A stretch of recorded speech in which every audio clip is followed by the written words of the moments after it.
ನಿಜಕ್ಕೂ sir arts college ಇಡೀ ರಾಜ್ಯ ರಾಜಕಾರಣಕ್ಕೆ ಒಂದಷ್ಟು ಹೊಸ ನಾಯಕತ್ವವನ್ನು ಒಂದು ಸಮರ್ಥ ನಾಯಕತ್ವವನ್ನು ಕೊಟ್ಟಿದೆ. ಸರ್ ಇನ್ನೊಂದು ಇಂಟ್ರೆಸ್ಟಿಂಗ್ ಕ್ವಶನ್, ನೀವು ಹಾಕುವಂಥ ಈ ಓಲೆ ವಿಚಾರಕ್ಕೆ ಸಾಕಷ್ಟು ಯಾಕೆ ಸರ್ ಅದನ್ನು ಹಾಕಕ್ಕೆ ನಿಮ್ಗೆ ಇಂಟ್ರೆಸ್ಟು? ಇದು 78ಅಲ್ಲಿ ಹಾ. ಈಗ ನಾನು ಮದುವೆ ಆಗಿದ್ದೀನಿ, ನನ್ನ ಹೆಂಡತಿ ತಾರಾ ಅಂತ. ಹಾಂ ಹಾಂ ಸೊ ಅವರು ಹಾಂ ನನಗೆ ಪ್ರೆಸೆಂಟೇಷನ್ ಆಗಿ ಹಾಕ್ತಾರೆ. ಓ ಸೊ ದಿಸ್ ಈಸ್ ಕೊಡುಗೆ ಬೈ ಮೈ ವೈಫ್. ಹಾಂ ಹಾಂ ಅವಾಗ್ಲಿಂದ ಹಾಂ ನನಗೆ ಮಂಜು ಅನ್ನೋದಕ್ಕಿಂತ ಅರ್ಕ್ಲೋಡ್ ಮಂಜು ಅನ್ನೋದಕ್ಕಿಂತ ಓಲೆ ಮಂಜು ಅನ್ನೋದೇ ಹಾಂ ಇದು. This credit goes to my wife. ಹಾಂ ಹಾಂ ನನ್ನ ಹೆಂಡತಿ ಹಾಂ ಇದನ್ನ ಅವತ್ತು ಹಾಕಿದ್ರು. ಅವಾಗ ಕಾಲೇಜ್ ಹಾಕೊಂಡು ಹೋದಾಗ ಹಾಂ ಎಲ್ಲರೂ ಆಡ್ಕೊಳ್ಳೋರು, ಏನಪ್ಪ ಹಳ್ಳಿಯಿಂದ ಬಂದ್ಬಿಟ್ಟು ಏನೋ ಹಾಂ ಇದು ಏನು ಓಲೆ ಇದು ಹಂಗೆ ಹಿಂಗೆ ಅಂತೇಳಿ. ಹಾಂ ಹಾಂ ಬಟ್ ಅವಾಗ it was A fashion in abroad. ಹಾಂ ಈಗ ಮನೇಲೂ ಓಲೆ. So it is my brand ಆಗಿದ್ದೀನಿ.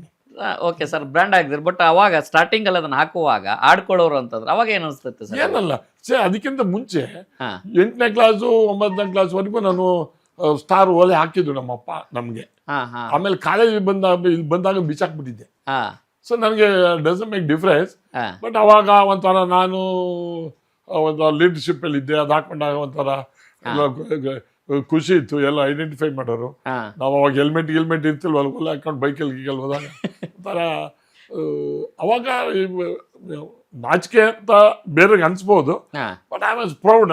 ನನಗೇನು ನಾನು ಹೆಂಡತಿ ಹಾಕಿದ್ದಾಳೆ, ಹಾಂ so I should not super. ಹಾಂ ಅಂತ. ಸರ್ ಈ ರಾಜಕಾರಣಕ್ಕೆ ಯಾಕೆ ಬರಬೇಕು ಅನಿಸ್ತು ನಿಮಗೆ? ಯಾವಾಗ ರಾಜಕೀಯ ಪ್ರವೇಶ ಆಯಿತು ನಿಮ್ಮದು? ನಾನು ಕಾಲೇಜ್ ದಿನಗಳಲ್ಲಿ secretary, president, syndicate member, senate member ಆಗಿದ್ದೆ. ಹ್ಞೂ ನನ್ನ ಬ್ರದರ್ ಇಲ್ಲ, ಅವರು ನಂಜೇಗೌಡರು. ಹ್ಞೂ ನನಗೆ ಮನೆಯಲ್ಲಿ ಹ್ಞೂ ಜಾಸ್ತಿ ಡಿಸ್ಕರೇಜ್ ಮಾಡೋರೇ ಆಗ್ಬಿಟ್ರು. ಹ್ಞೂ ಇವನು ಬೆಂಗಳೂರಲ್ಲಿ ಇದ್ದಾನೆ, ಇಲ್ಲಿ ಹಿಂಗೆಲ್ಲ ಇದ್ದಾನೆ, ಇವನೇನಾರೆ ಹಿಂಗೆ ಆಗ್ತಾನ, ಇಲ್ಲಿ ಕಾಲೇಜ್ ಲೆವೆಲಲ್ಲಿ ಹಿಂಗೆ ಇದ್ಕೊಂಡು ಇಲ್ಲೆಲ್ಲ ಗಲಾಟೆ ಪರಾಟೆ ಮಾಡಿಕೊಂಡು ಹೆಂಗೆ MLA ಆಗ್ಬಿಡ್ತಾನೆ ಅಂತ ನಂಜೇಗೌಡರು ನನಗೆ ಡಿಸ್ಕರೇಜ್ ಮಾಡಿದ್ರು. ನನ್ನನ್ನೇ ಅರ್ಕಲ್ಗೂಡಲ್ಲಿ ಸೋಲ್ಸೋರು, ನೀನೇನೋ ಆಯ್ತು ಅಂತೇಳಿ. ನಾನು ಆಗಲೇಬೇಕು ಅಂದಿದ್ರೆ ಆಗ ಬೆಂಗಳೂರಲ್ಲೇ ಶಾಸಕನಾಗ್ಬಿಡ್ತಿದ್ದೆ. ನನ್ನ ತಾಯಿ ಮತ್ತು ನನ್ನ ಹೆಂಡತಿ, ನಾನು ಒಬ್ಬನೇ ಮಗ. ನಮ್ಮವ್ವನಿಗೆ 19 ಜನ ಮಕ್ಕಳು, ನಾನು 18ನೇನು.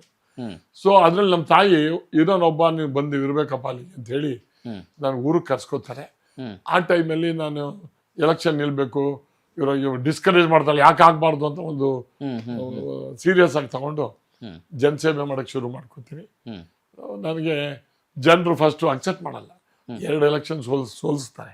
ಏನಂದ್ರೆ ಬೆಂಗಳೂರಿಂದ ಬಂದವನೇ, ಇವನು ಅಲ್ಲಿಂದ ಬಂದಿರೋನು, ಇವನು ಕಾಲೇಜಲ್ಲಿ ಆ ಗಲಾಟೆಗಳು ಆ ಥರದವನು, ಇಲ್ಲಿ ಏನಪ್ಪ ಮಾಡ್ತಾನೆ ಏನು ಅಂತ ಆ ಒಂದು ಭಯ ಆ ಥರ ಇರ್ತದೆ. ನಾನು ಊರಿಗೆ ಹೋದಾಗ ನಾನು ನೋಡೋಕ್ಕೆ ಚೆನ್ನಾಗಿ ನಿಂತ್ಕೊಳ್ಳೋದು. ನಾವು ಅವಾಗ ರಾಕೆಟ್ ಲುಕ್ ಇದ್ದವು, ಒಂಥರ ಜೀಪು, ಬೈಕ್ಗಳು ಇವೆಲ್ಲ. ಆಮೇಲೆ ನಾನು ನನ್ನ ಕ್ಷೇತ್ರದ ಜನರನ್ನ ನಿಮ್ ಸೇವೆ ಮಾಡಕ್ ಬಂದಿದ್ದೀನಿ ಅಂತ 10 ವರ್ಷ ತಗೊಂಡೆ ಅವ್ರನ್ನ ಕನ್ವಿನ್ಸ್ ಮಾಡೋದಕ್ಕೆ. ಕನ್ವಿನ್ಸ್ ಮಾಡೋದ್ರೆ ಕಾನ್ಫಿಡೆನ್ಸ್ ಕ್ರಿಯೇಟ್ ಮಾಡೋದಕ್ಕೆ.